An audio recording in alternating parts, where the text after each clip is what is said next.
I got some great fucking news for Trump supporters and some bad news for Biden supporters. And people that are in the middle wondering just who the fuck they should vote for, listen to this. The Biden regime is now under investigation for the political prosecutions of leading presidential candidate Donald Trump. Now listen to the video and what they say.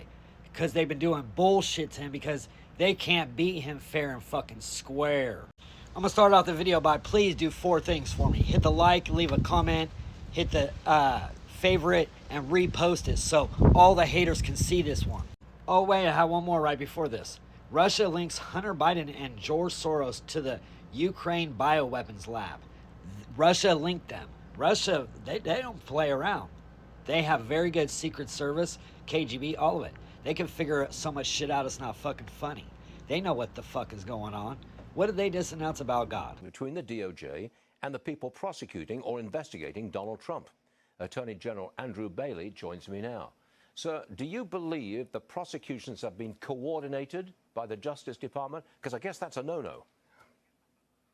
Yeah, that's absolutely right. We have every reason to believe that this is a coordinated political attack emanating from Biden's corrupt Department of Justice, serving as the headquarters and now deploying personnel in a political campaign against President Trump in a form of election interference. Look, we knew that the cases themselves were illicit witch hunt prosecutions, but now we have every reason to believe that the prosecutors themselves are illicitly motivated as well. Number one, by bringing frivolous suits not supported by the facts or the law, but number two, because they are politically motivated in violation of their canons of professional conduct. We know that Matthew Colangelo was a top Biden official at his corrupt Department of Justice and has now gone to work for and is leading the prosecution for Alvin Bragg's office against President Trump. This is a level of collusion never seen before between a corrupt Department of Justice and illicitly motivated state prosecutors. And we've got to scrutinize that and hold the individuals accountable. You want the records, but I'm sure the Department of Justice will drag its feet.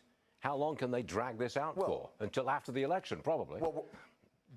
Well, we're not going to let them stonewall our inquiry here, because at the end of the day, we need these records, again, to be able to shine the light of truth and transparency on the level of collusion in these politically motivated witch hunts. And what we've got to do is be able to provide that evidence in the public domain, which I believe will undermine the credibility of any illegal convictions that are obtained in this matter. We want records between Jack Smith, the Department of Justice, Alvin Bragg, Matthew Colangelo, Fani Willis. We need to lay it all on the table so that the public can understand the illicit motivations of the prosecutors themselves. Are these cases falling apart?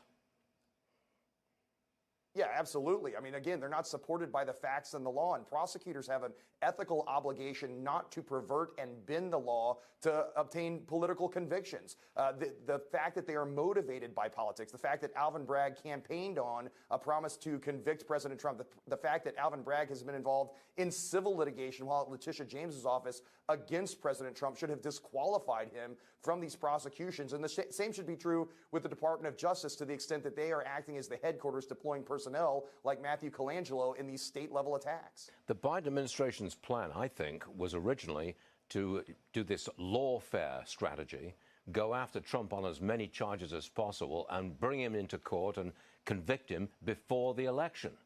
It looks, however, as if there's only one trial that's going to be completed before the election, and that's the hush money trial in New York right now.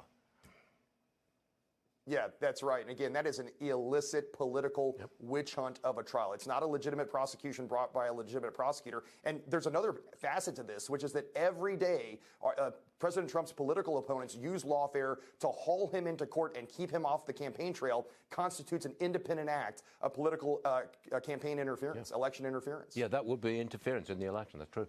Andrew Bailey, thanks very much for joining us this morning. So tell me what you think about the breaking news about the Biden regime and the Biden administration going after Donald Trump the way he has, because they're going after everybody. If you don't understand that, it doesn't matter if you're not for Trump or you're for Biden or whatever.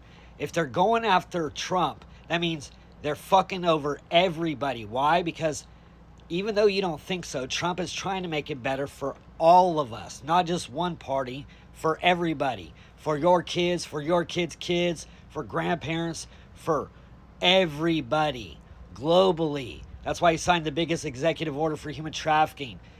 fucking closed the borders so that way drugs weren't coming in where they were. Fucking off the cartels. He didn't play fuck your money, and fuck your money. I'm not bought and paid for. That's why they can't stand. Because all these people that want to fucking go against the grain, Republicans and Democrats can't even agree on shit besides banning TikTok when we're in a fucking crisis. Shit is horrible. Interest rates are high. People are losing their vehicles. DoorDash and Uber are not doing good. Businesses are closing down left and right. Malls are closing down. Oh, and then you just want to blame it on the big corporations. Well, who's letting the big corporations get the fuck away with this shit? Okay? Joe Biden just want to talk about it? Nah, he wants to talk about what you guys talk about because his team listens to these lives and they want to try to hit topics that they think is going to count so they can get the vote. But you know what? You know how many people are walking away from the Democrat Party this year? You know how many first-time voters are going to vote this year? Why? Because so much is dependent on the 2024 election. It is not fucking funny. United we stand, divided we fall. Trump 2024.